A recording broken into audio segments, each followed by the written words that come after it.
so happy to have you here. Today, we have Angel Ribo. He's known as the CEO Confidant. This gentleman has an international clientele. He's also an international TV host when you think about all that he does. He's on several talk shows where he's actually interviewing people. This gentleman is a philanthropist. He has a great sense of social responsibility. He's been an entrepreneur for years and years, and now we have the opportunity to hear from Angel. So let me welcome you, Angel. Thank you. Thank you very much for having me, Gary. It's a pleasure. It's an honor. And obviously, thank you everybody who's listening to us today. Yes. Thank you, folks. We really appreciate you being here. I'm going to start right off, Angel. Totally. What do you wish you had known before you became an entrepreneur? To take action faster than I did. Oh my God. You know, I was so confused. It's a great question. I still remember, I will never remember, obviously. I will never forget, excuse me, the first day as an entrepreneur. Right? I mean, I was extremely blessed. I had great jobs, and my company was kind enough even to put the severance package in place. And I had this outplacement company helping me in case I wanted to have another job. They already knew I wanted to become an entrepreneur. But hey, I mean, so much support and so many things, to be honest.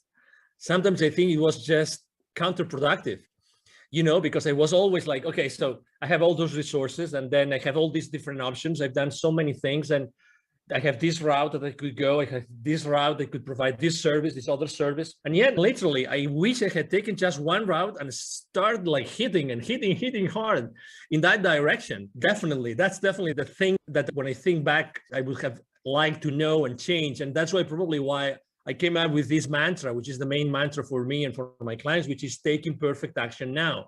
Taking perfect action now. That's my main mantra. It's like, regardless of the path that you take, it's by taking it that you learn, you make mistakes, and you course correct, and you course correct, and you make mistakes and you course correct. Keep going, keep going, keep going. You know, all the things will show up while you do it. It's not that you have to be insane. It's not that you have to be blind. Obviously, you have to be listening, and you have to be analyzing what's going on around you. But, you know, it's like, I remember having this conversation with the director for the accelerator of the Babson College in Boston, in the Boston area. Probably you know, guys, that Babson is the #1 consistently. They deliver the #1 entrepreneurial degree in the country, if not in the world, consistently. And she was telling me right now, and that was 5 years ago, right now, in order to make a startup disruptive, we only need $10,000, $15,000. 5 years ago, we needed $200,000, $300,000. That's why the better, faster you go to the market, the faster you will see what you have to do to provide a better service to your audience. So, oh my God, I wish I had known that in 2016. Thank you for asking, Gary. You know, I love that, because I've always lived by the mantra myself that says, anything worth doing is worth doing poorly in the beginning. You know, just keep going on it. Absolutely. And you know, you and I probably believe that there's no really such thing as failure. There's success, but there's learning experiences along the way. And there's times when your goal is not met. So when you've had those moments where the outcome wasn't what you expected it to be, what was the greatest one of those in your opinion? And what did you learn from it?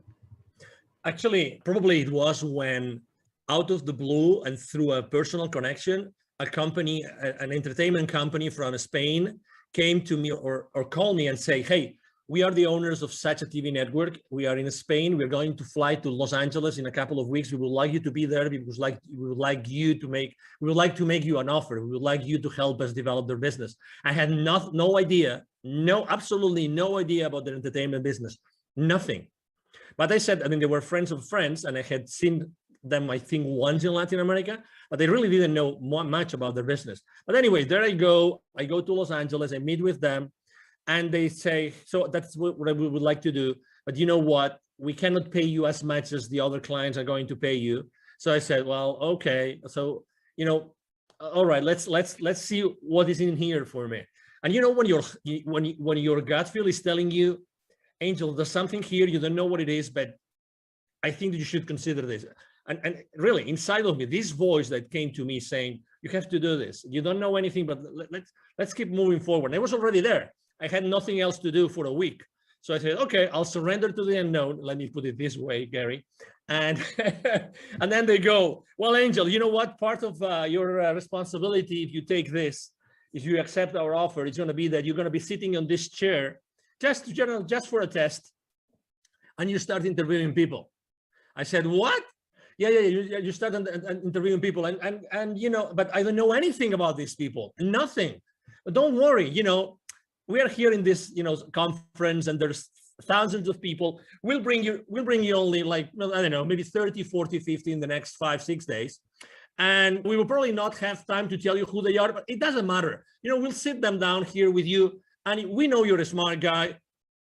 I mean, as much as I like challenges, Gary, you know, I mean, I don't know anything about what this person does, right? And I have no idea of the subject matter. I mean, I have, you know, like really in an uncomfortable place, but let's say, why not? Why not? Why not? Okay, so I started interviewing the first person ever. I will never forget the name of this guy. Very famous guy in the US. His name is Stephen Halpern. He was the first guy developing spiritual music in the country. Everybody knows this guy, right? He was kind enough to be extremely gentle with me.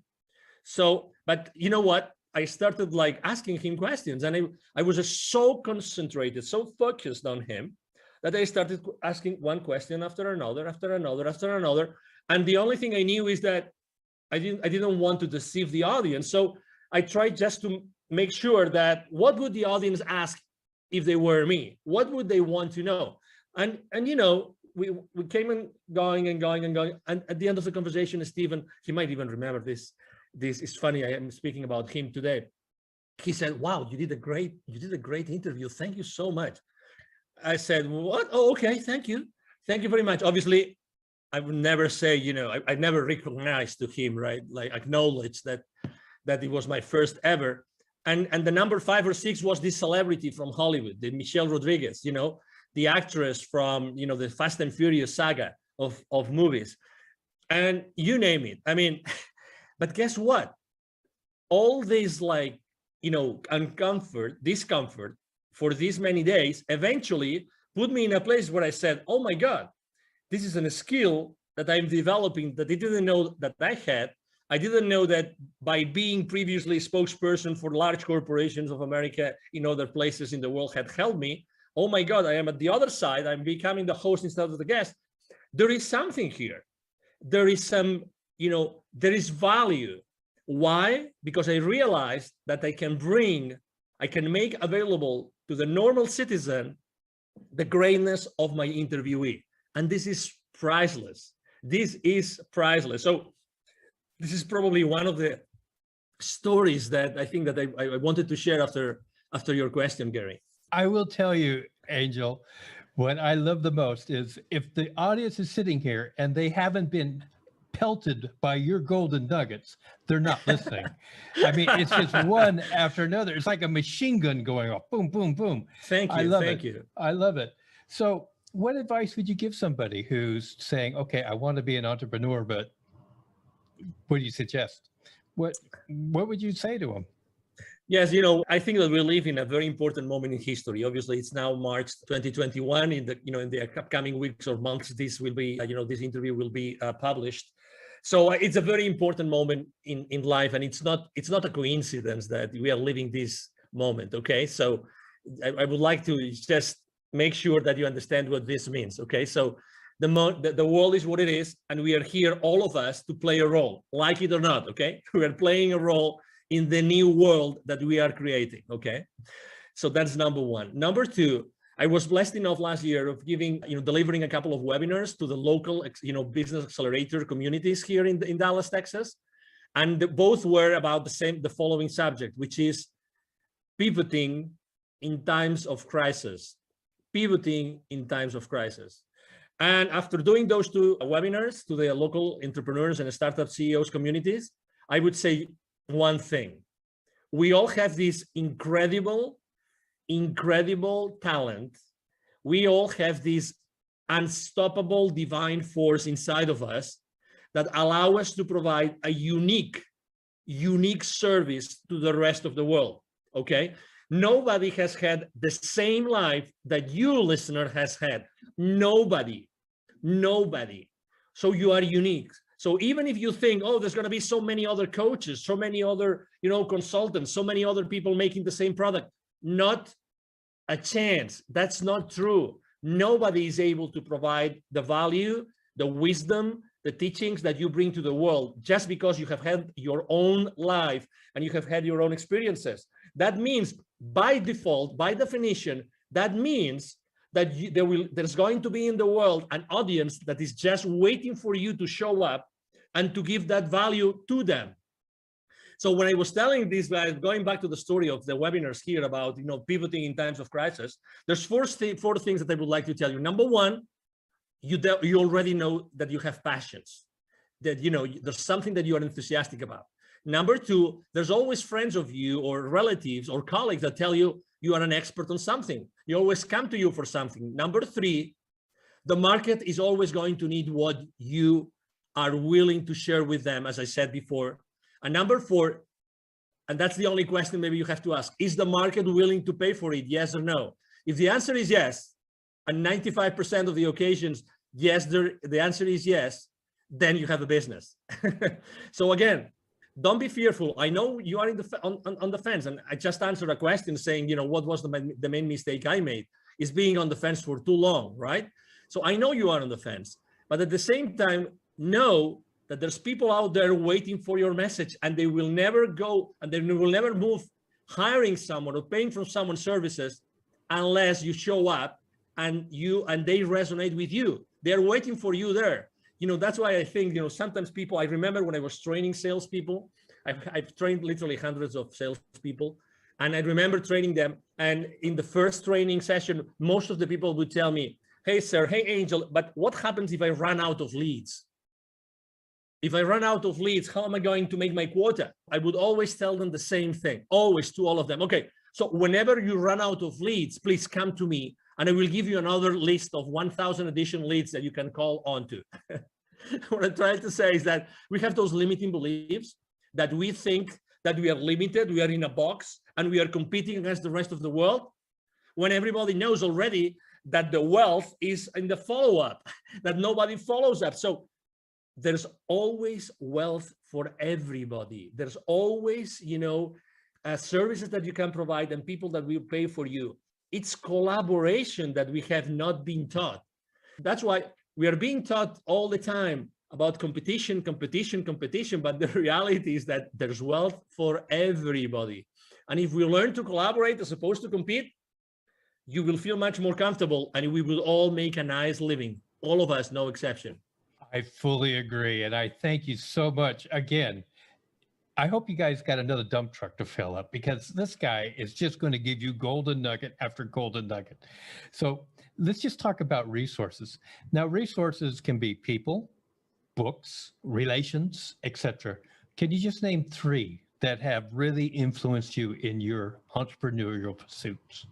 Yes, I would say number one, when I was in corporate America and I was in charge of, let's say, business development for many different areas in the world, I was very lucky because regardless of my own sales team, I was always working in what is called like indirect sales models. Indirect sales models means that the companies I was working with, we were going to the market and selling through resellers, through partners, and this kind of, intermediaries, let's put it this way. That was a great blessing. Why?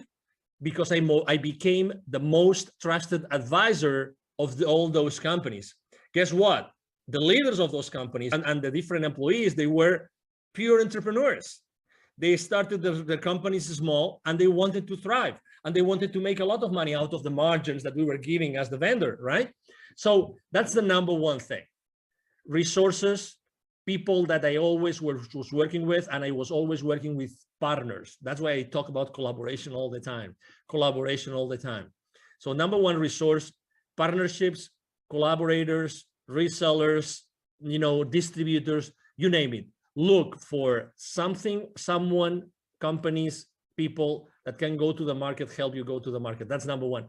Number two, speaking about books, I'm not going to be very conventional with my answer about books, because I would say that probably the books that have influenced me the most have been more spiritual books than business books. But had I not read this book, and I'm going to mention just one of them, I would have never done what I have done, and I would have never moved from Europe. And it's a book considered, it's a fiction book.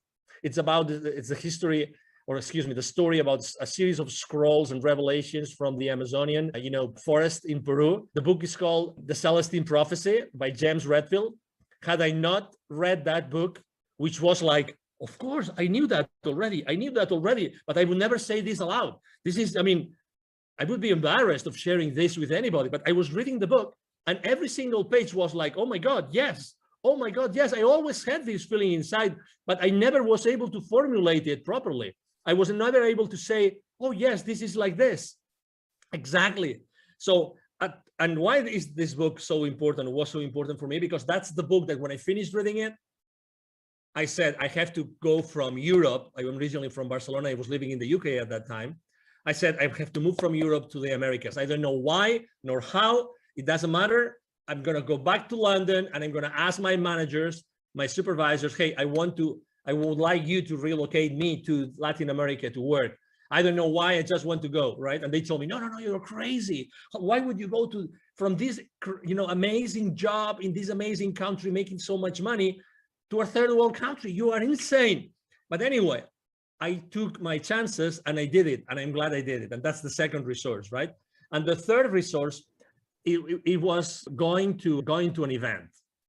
And I go to a lot of events, but this event really changed me. And although I burned my feet and that event, and now I'm giving you a clue that what event I went, and and nobody burns their feet, only the ones who are not engaged. And I was one of them. Okay, I don't mind saying it and sharing it with the world. I went to a Tony Robbins event and I burned my BLOODY feet. Okay.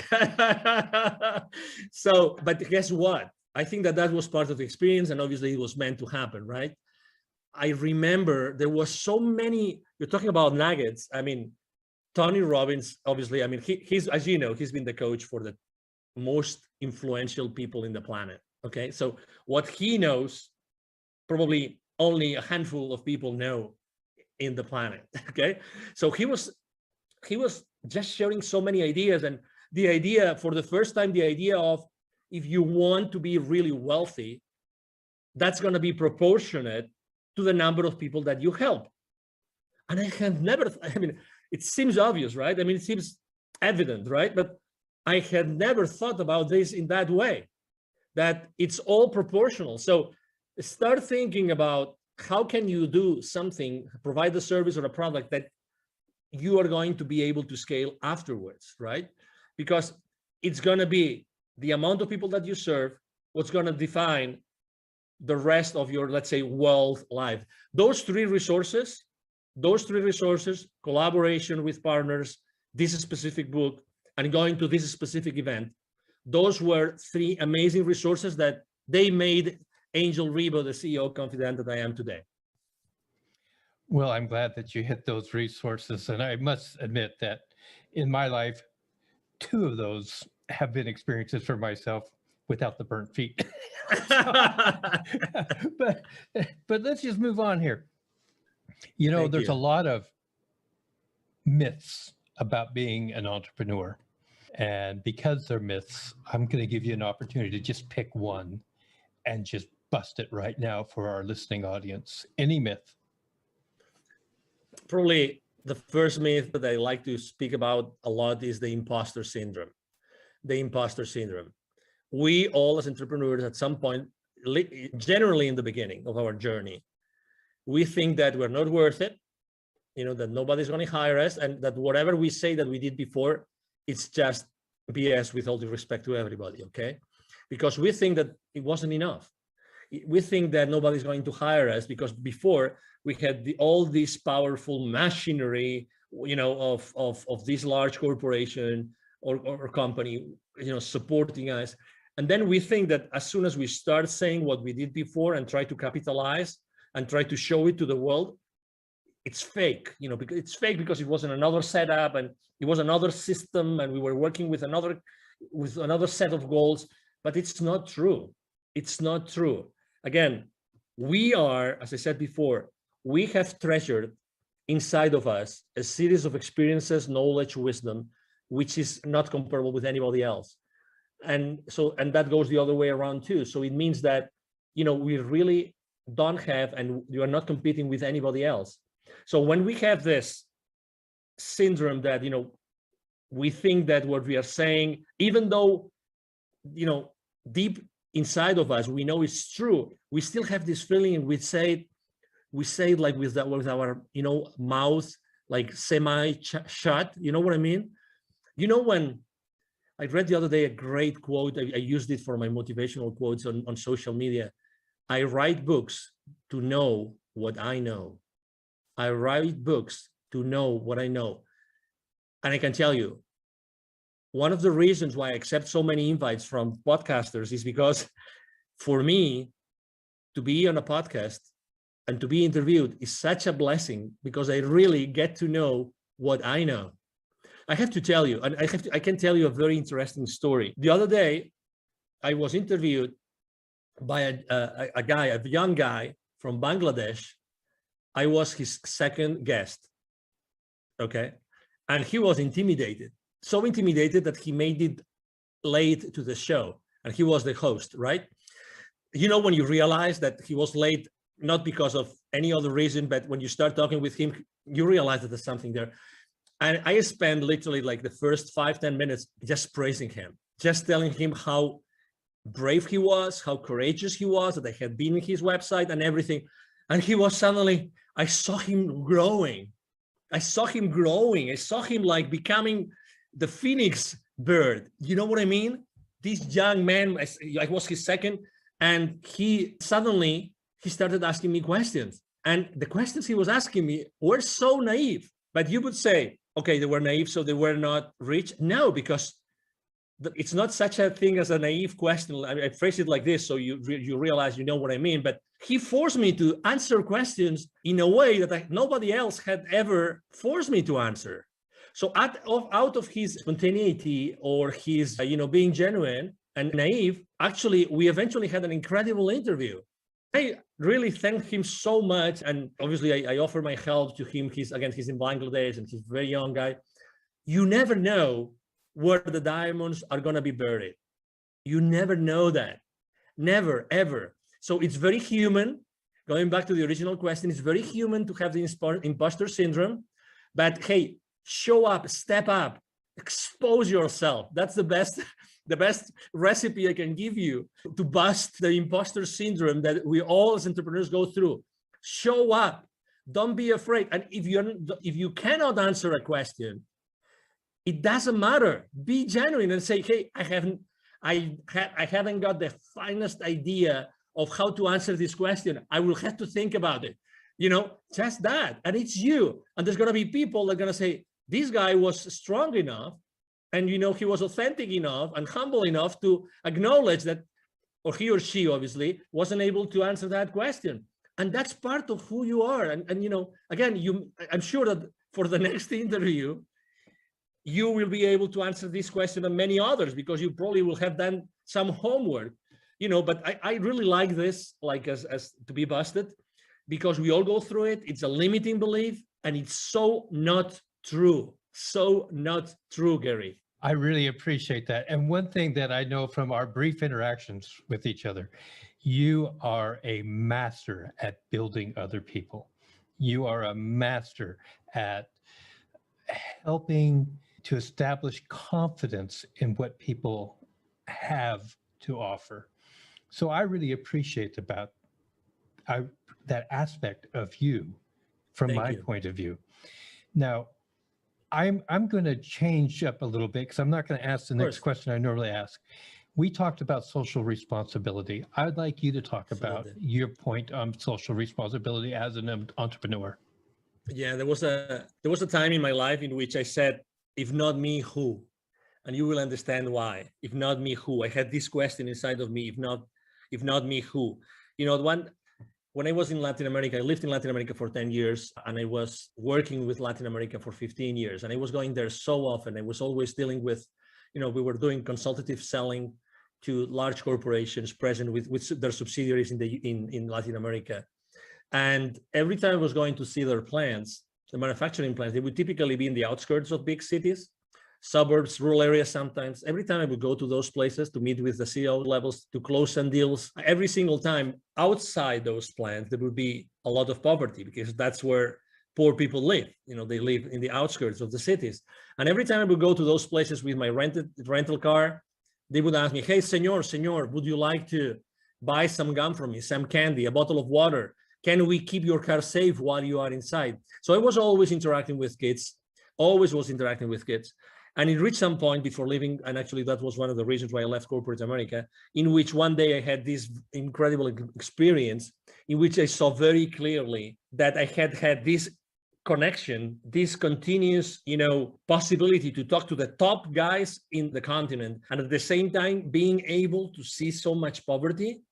And I saw very clearly, if I'm not the one connecting those two dots, who's going to do it? Who is more? Who can show more, like the experience reaching out to the top and being able to deliver to the bottom through my entrepreneurial career? And I can teach entrepreneurship to these kids in need in Latin America. That was the aha moment. That was, and again, it came very, it was an impactful moment in my life, but I was, one of the saddest things in life is that we become, how is that, too familiar with the misery. We become too familiar with problems that we don't pay attention to. And the more they show up, the more insensitive we become. We become insensitive to people that are really in depth, in deep problems. And let me tell you an example. Just in Latin America, there's 170 million kids in 2012, according to UNICEF. 81 million kids live in poverty in Latin America. 81 millions. Okay, so the population of the US is 350 million roughly. 81 million kids in Latin America live in conditions of poverty. 22 million don't have drinking water at home. 22 million. And that was from 2012. I can't imagine now, after everything that's going on in the world, I can't imagine. So that's why in 2015, after I had this experience, we gathered a team. I'm the co-founder of Wisdom for Kids. And what we do is we help underprivileged kids in Latin America become entrepreneurs using the local resources. And you see, it's like, Gary, it's like for my entire life, I was preparing for this. Isn't it crazy? It's like I had learned all this entrepreneurial stuff and connecting to all these people and knowing how to reach out to them, blah, blah, blah. All this, like, there was a plan behind it. Someone had been working on that plan for me to be able eventually to do that. That's why I was asking myself, as I said in the beginning, if not me, who? Who's going to do this if it's not me? Who is more, prepared to do this? And I felt immediately, the responsibility in a good way, because going to Latin America and teaching kids entrepreneurship is just a blast. It's a big blessing, as you can imagine, Gary. I just am so overwhelmed with the things you've just talked about. Thank you. This is why I love doing what I do when I get to talk to people like this. How can people contact you? Thank you. So I'm very active on social media. I'm blessed with having a great team that helped me do that. Otherwise, I wouldn't be able to do it. I thank my team every single day. I am the most active network I am on social media outlet is LinkedIn, the professional network. You can message me there and you will see me there. Angel Ribo, Ribo spelled like R-I-B-O for the ones that don't see the video of this interview. My brand is the CEO Confidant. And I'm going to give you also my direct email address. Either my team or myself, we answer all the emails we receive every single day. It's very easy. The email address is extremely easy. Angel, as in heaven, A-N-G-E-L, @angelribo.com. My last name is Ribo, R-I-B as in boy, O. So my email address again is angel@angelribo.com. You can reach me there, and it will be a pleasure for me to interact with you and engage in a conversation. Ladies and gentlemen, we'll have all that information in the show notes. So if you're driving, continue driving. Don't try to pull over to the side of the road and try to write it all down now. So yeah, just go ahead. Now, Angel, I always give every guest 2 uninterrupted minutes to say whatever's on their heart, whatever they want to say at this moment. So your 2 minutes start now. I believe that the last 12 months have been really probably the most challenging, months in our lives, right? Maybe the people that were, when they were young, they were maybe in a war, maybe that those were the most challenging for them. But regardless, I think that those 12 months have taught us something which is extremely important for all of us, which is connection. Connection. I've been consistently posting for the last 12 months about building bridges. Why? Because I've seen in so many outlets, in so many instances, face-to-face or online, people disconnecting, unconnecting. We've never needed, as humanity, more connection than today. Never. You can, and you have the possibility of connecting people every single day with your wisdom, with who you are.